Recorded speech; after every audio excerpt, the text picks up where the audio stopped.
Okay, so this gets into stuff that I talk about on fucking canceled, but basically a lot of what passes as the left right now in terms of, and I'm assuming that's what this person is talking about, like in terms of the politics that you're going to see on Instagram, that is becoming more and more hegemonic, and it is starting to become sort of like dominant, that we just believe that this is what leftist politics are. It's actually a very specific ideology. It's not leftism in the broader sense of the word. It is not leftism in terms of, because leftism is very broad, and in terms of like when you look at the question of like how do we meet people's needs, how do we create egalitarian societies, like those are like the leftist questions. They've been answered so many different ways by so many different thinkers, and there's always been like debate and disagreement about how we do that. But now in this ideology, which what's weird about it is that even though it is a specific ideology, it doesn't name itself as a specific ideology. It just acts as if it's the fundamental truth. It is like it represents itself as how to be righteous, how to be good. Um, and so in this way, I actually find it to be very fundamentalist. And actually, like weirdly, it functions more like a religion than it does like a politics. Um, and the term that Jay and I use on the podcast to talk about this is the nexus, just because we invented a word for it. But you could also call it like social justice culture. Some people call it being woke. Whatever. There's a number of different ways to talk about it, but it's a very specific ideology. And what you'll find is that like people who are in that culture and in that ideology will sort of recite their politics as like an act of faith. Like they will just sort of like repeat these lines that they have heard, these like correct opinions that they have been told are correct. And you're not allowed to disagree with them. You're not allowed to debate them in any way. And if you do disagree, like you're framed as like a bad person, like you're framed as like a bigot, or like you're doing this because you don't believe in equality. And it's actually very insulting because there are many, many thinkers who disagree with the way that this ideology frames things, who are marginalized people, who do experience, various oppressions, and who are very committed to ending systems of oppressions. They just have different ideas, genuinely, well thought out, different ideas about how to do that work. And so it's very, very frustrating because people will just shut you down and be like, no, if you are even asking questions about this, if you are even, suggesting that there might be another way of thinking about this, then you are, oppressive in these various ways.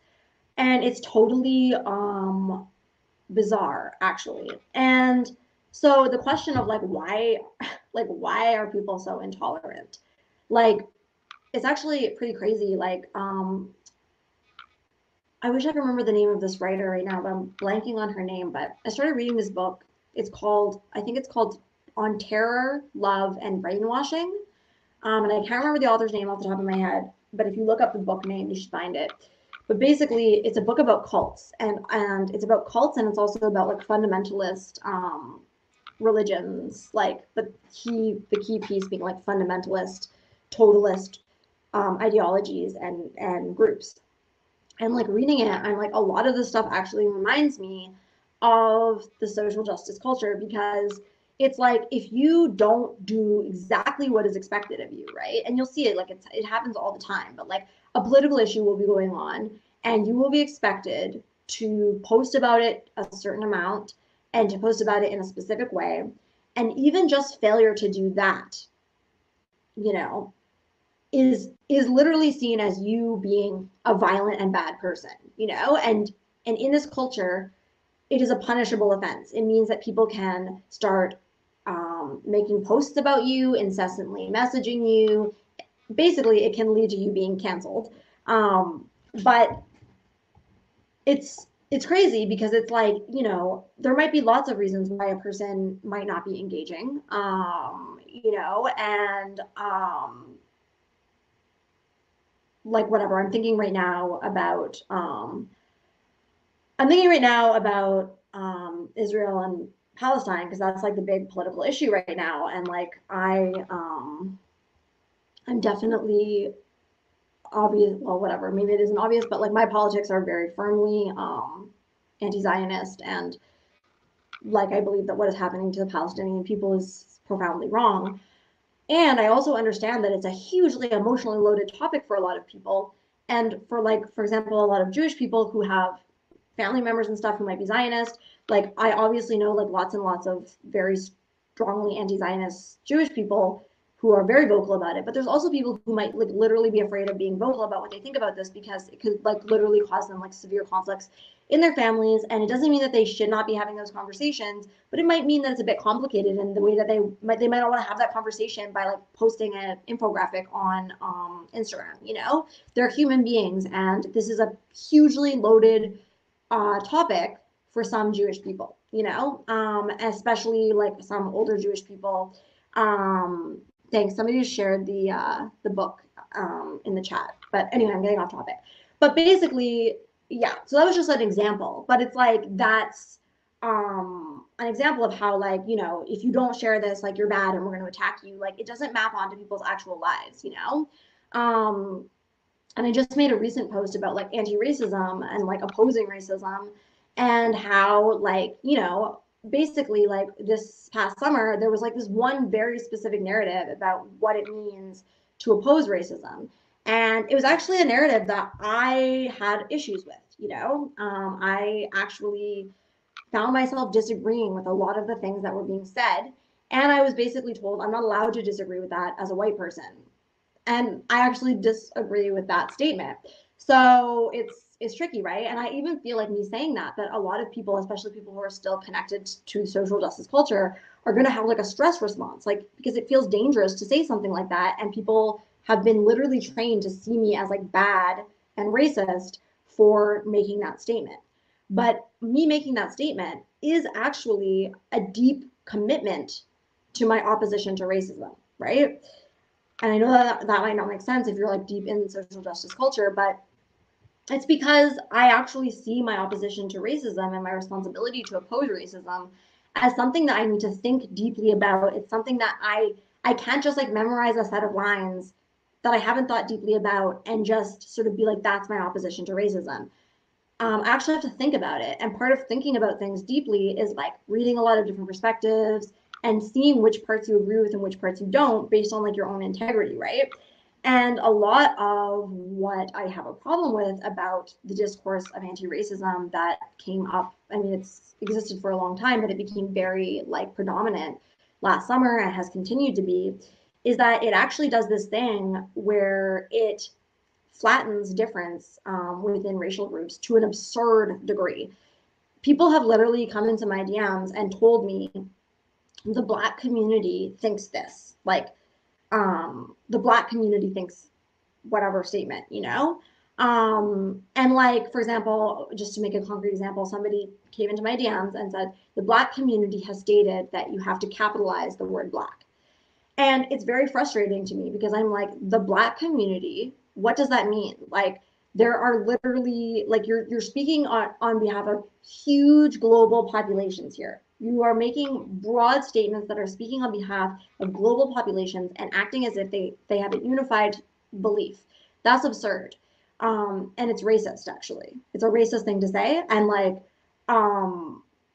it's now been framed as like it is anti-racist to just sort of preach that dogma, and it is considered racist to question it. But that's literally turning reality on its head, in my opinion. And like, I don't know, one of the thinkers who I really respect is Ture Reid, and he has a book that's called Towards Freedom, which I recommend. But anyway, he was on the Jacobin show recently. Jacobin is a magazine, and they have a YouTube channel, socialist stuff, that I highly recommend.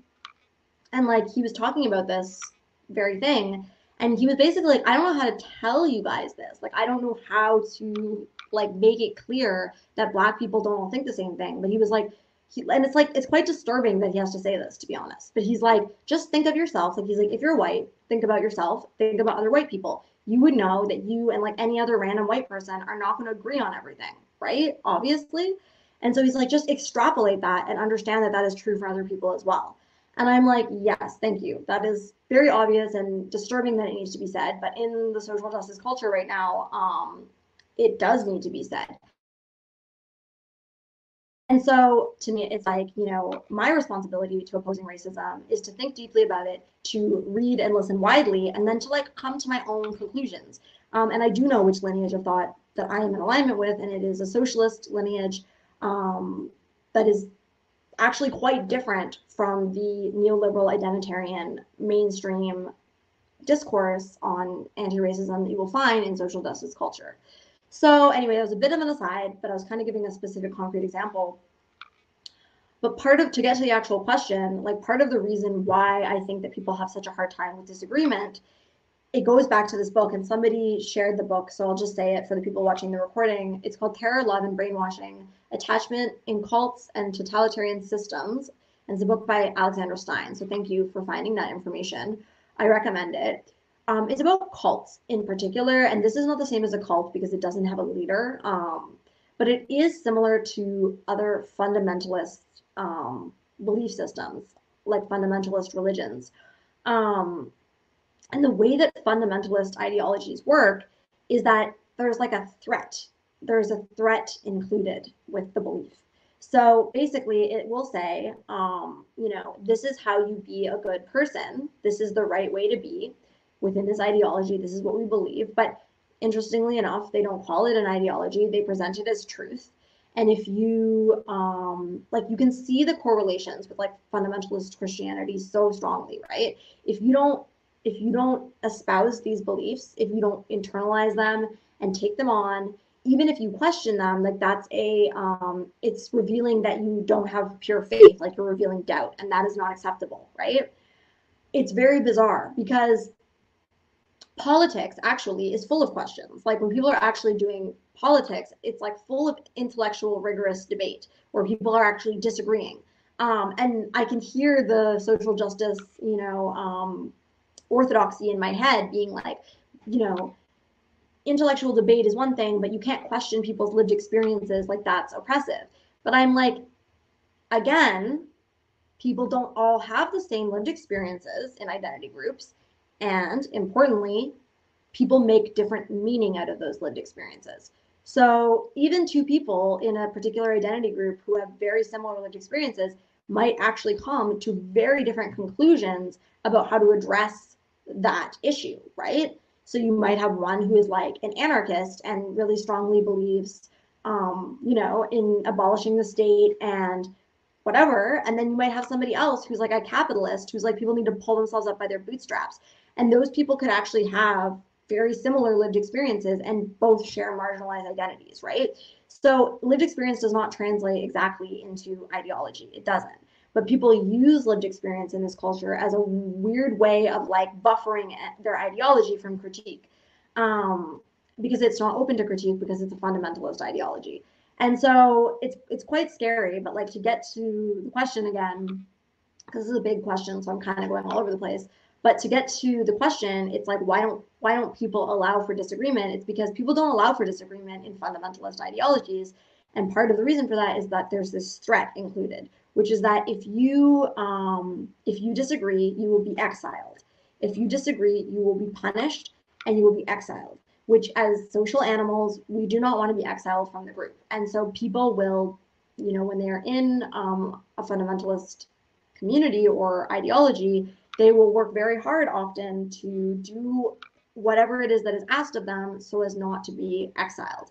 And then people really internalize this and they genuinely believe that this is how you be good, this is how you be righteous, whether you believe you're doing God's work or whether you believe that you are doing, the correct social justice, whatever.